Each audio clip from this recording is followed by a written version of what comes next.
మా పక్కల నుంచే వస్తుంది, మాకు మాత్రం నీళ్లు రాలేదు అని.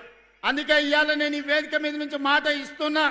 ఇప్పుడు ప్రారంభించిన సాగునీటి ప్రాజెక్టులే కాదు, తుమ్మిడేటి నుంచి ప్రాణహిత చెవెళ్ల ప్రాజెక్టును తిరిగి ప్రారంభిస్తాం. ఆదిలాబాదుకు నీళ్లు ఇచ్చి ఈ ప్రాంతాన్ని సస్యశ్యామలం చేసే బాధ్యత మా ప్రభుత్వం తీసుకుంటుంది.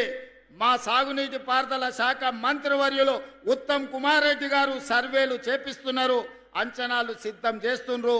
తొందరలోనే ప్రాణహిత చెవెళ్ల తుమ్మిడేటి దగ్గర ప్రారంభించి ఆదిలాబాద్ ప్రాంతానికి నీళ్లు అందించి తాగునీరు సాగునీరు సమస్యను పరిష్కరించే ప్రాజెక్టును ప్రారంభించడానికి మళ్ళీ నేను ఇక్కడికి వస్తాను అని చెప్పి మా మిత్రులకు తెలియజేస్తున్నా. ఇక రెండవది, ఈ ప్రాంతంలో ఎర్ర బస్సు తిరగడమే కష్టం.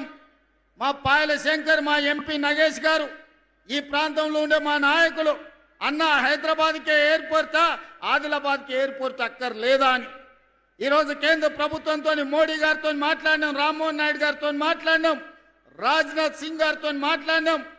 తొందరలోనే వీలైతే జూన్ 2 తారీఖు లోపల ఆదిలాబాద్లో ఎయిర్పోర్ట్ ప్రారంభోత్సవానికి శిలా ఫలకాన్ని వేసే బాధ్యత వేదిక మీద ఉన్న మిత్రులం అందరం తీసుకుంటాం.